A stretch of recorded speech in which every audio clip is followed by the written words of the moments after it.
What's up people, vítajte pri ďalšom videu, moje meno je Broad a dnes sa pozrieme na to, prečo sú VR hry tak super. V dnešnom videu sa pozrieme na niekoľko témat. Jednou z nich je VR technológia a jej budúcnosť a že má svoje limity. Ďalej sa pozrieme na to, ako môže ovplyvniť naše zdravie, prečo by som ja doporučil osobne káblové VR pred standalone headsetmi a nakoniec by sme sa mohli pozrieť na to, aké hry sú práve pre VR super, prečo sú za mňa lepšie hry práve vyvíjané priamo na VR a prečo sú za mňa vo väčšine porty hier veľmi zlé. Veľkú väčšinu videa vás bude sprevádzať gameplay práve mňa vo VR z týchto hier alebo ukážky z hier, o ktorých sa práve v tú chvíľku budeme baviť. VR hry nám prinášajú hlavne maximálnu imerziu. Môžete sa krásne vžiť do tej postavy, za ktorú hráte, pretože vy ste tou postavou. Vy sa dívate jej očami, vy pohybujete jej rukami. Vy ste vlastne tá hlavná postava. Dokážete sa lepšie vžiť do tej hry. Ďalšie, čo je strašne super na VR hrách, je vlastne tá prirodzenosť interakcie. Vlastne ako pomocou ovládačov, prípadne na nových VR aj pomocou rúk, dokážete pohybovať a ovládať vo väčšine veľa predmetmi, pokiaľ je tá hra priamo prispôsobená na VR. Môžete ručne otvárať bedne, ovládať zbranie, využívať nejakú fyziku, ktorú máte možnosť kvázi i cítiť v tých rukách. Niektoré hry dokážu byť super intenzívne, hlavne kvôli tomu, že vy ste tou hlavnou postavou. Viete si predstaviť vžiť sa do hororovej postavy, ktorá musí utekať napríklad rôznymi tunelami, ktoré sú hrozne úzke a máte ten klaustrofobický pocit. Prípadne, ako môžete aj na pozadí vidieť aktuálne, mať nejakú dobrú zombie strieľačku, kde si môžete vymýšľať rôzne taktiky, môžete vlastne využívať ten terén, využívať všetko, čo sa dá okolo vás. Proste vžijete sa viacej do toho herného zážitku, ako keby ste hrali normálne na klávesnici a myši, prípadne na vašom gamepade, pokiaľ hráte na konzoliach. Ďalšie veci, ktoré dostávajú VR na úplne, ale že úplne iný level, je multiplayer VR. Môžete sa rozprávať s ľuďmi, môžete s nimi gestikulovať, robiť rôzne fyzické pohyby, tanečky, blbosti, prípadne môžete sa tam dorozumievať, napríklad v bojových hrách ako je Pavlov a podobne, keby si chceli hrať veľmi takticky, môžete sa dorozumieť ručnými povelmi a podobne. Samozrejme sú tu rôzne možnosti VR chatov a podobne, ktoré sú už skôr pre viac zaujatú komunitu. To už závisí na vás, čo by vás viacej zaujímalo. Moja skúsenosť VR je veľmi pozitívna, hlavne keď som si vyskúšal hry, ktoré sú priamo prispôsobené na VR, že to nie sú proste iba porty hier. Môžem povedať, že som si fakt užil hry, ako práve môžete vidieť na pozadí, hru ako California Sunshine, ktorú môžete vidieť na pozadí aktuálne. Kde som si to fakt užíval, môžete tam mať z toho takového kvázi Johna Wicka bez toho, že by po vás niekto iný strieľal, máte tam práve tých zombíkov. Sú hry, ktoré som hral ďalšie vo VR, napríklad Half-Life Alyx a tak ďalej, o ktorých si určite povieme ešte v ďalších častiach videa.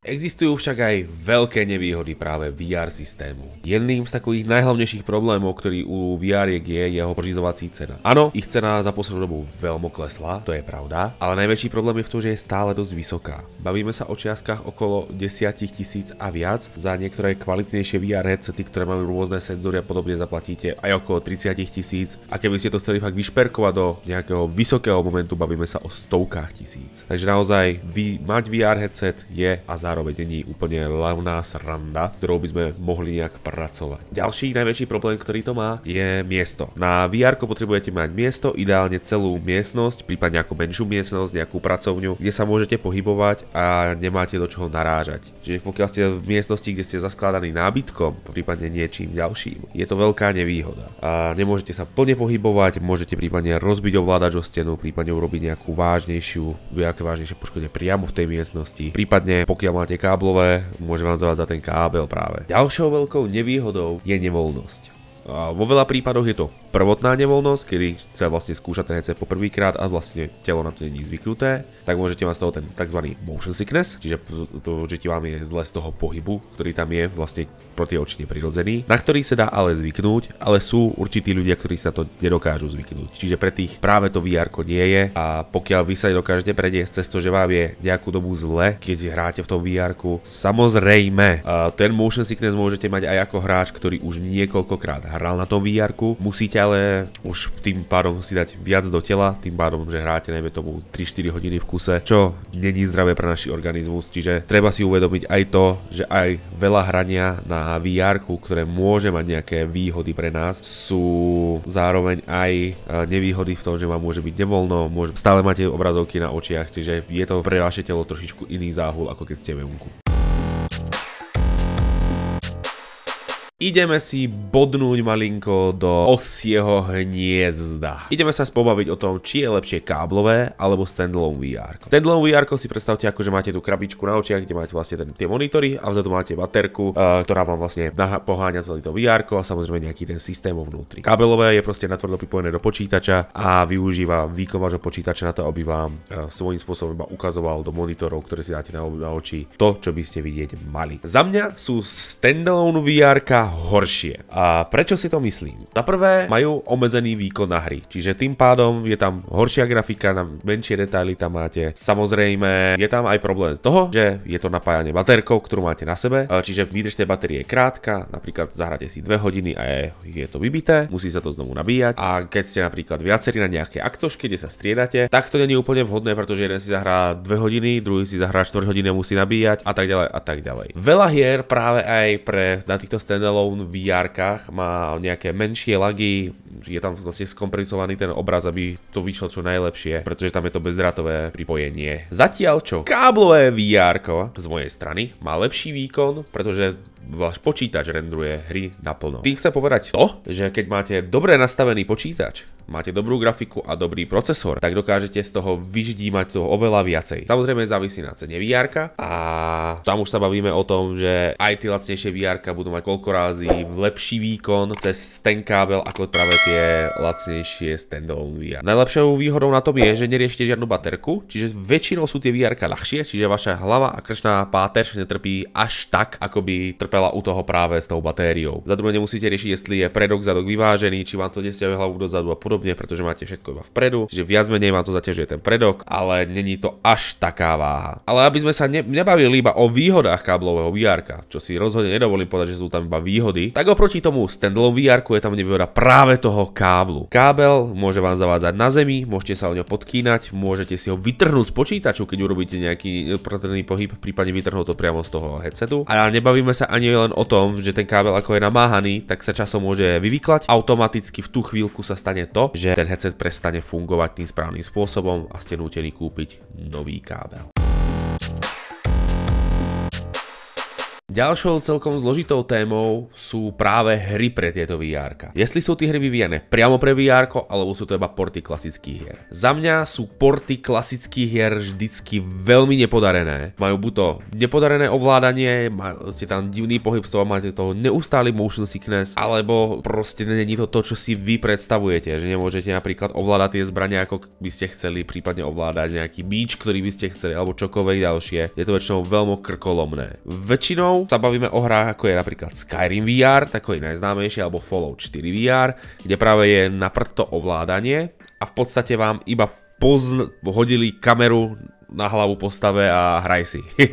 Nič viac v tom není. Potom tu máme možnosti ako mod pre Cyberpunk 2077, čo je jeden z tých zaujímavejších experimentov, ktorý som videl na hru, ktorá nebola vyvíjana pre VR, ale je to zase cítiť, že to není plnohodnotné VR. Je tam proste jak to ovládanie, tak i ten pohyb je tam taký neprirodzenejší. Ďalej sa môžeme povedať o Resident Evil 4 VR a rôznych ďalších a ďalších hrách. Ale poďme sa radšej pobaviť o tom lepšom teraz. A to sú hry, ktoré sú od začiatku delané pre VR. Jedna z prvých v podstate takých veľkých AAA hier, ktorá kedy vyšla na VR a má plnohodnotný príbeh, za čo ich veľmi cením, aj keď tá hra není úplne tiež podľa mojich predstav, pretože mi príde veľmi osekaná proti pôvodným dielom, je Half-Life Alyx. Je to fakt krásne vyladené VR, ktoré som si užíval do posledného momentu aj s tým príbehom. Potom už sa bavíme o hrách, ktoré sú ako také tie známejšie, ktoré by mohli ľudia poznať, ale bavíme sa o hrách, ktoré nie sú príbehové. Čiže chýba im tam ten príbeh, prípadne nie je tam nejaký príbeh, ale hrozne osekaný, alebo nezmyselný, alebo ťažko pochopiteľný a tak ďalej a tak ďalej. Napríklad takové zaujímavé projekty, ktoré sú si dosť podobné na istej škále, je Boneworks a Blade and Sorcery. Boneworks je krásna strieľačka s realistickou fyzikou, prepracované súbojové mechanizmy, AIčko sa vie ako chovať. To isté je to Blade and Sorcery, jenže tam budete pre istotu iba s mečmi, nebudete práve s tými zbraňami. Tam je fakt cítiť, že tie hry sú pripravené na to VR-ko a tí vývojári sa snažia pumpovať do toho čo najviac, aby to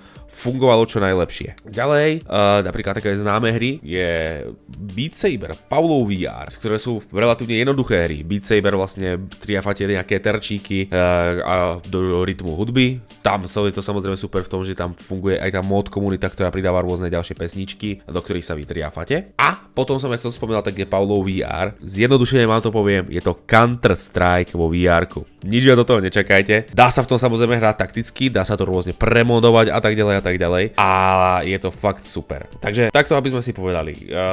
VR hry proti portovým hrám. Za mňa sú väčšinou tie portové hry veľký cash grab, zatiaľ čo tie plnohodnotné VR hry nie sú až tak docenené, ako by mohli byť, pretože nie sú až tak veľká značka.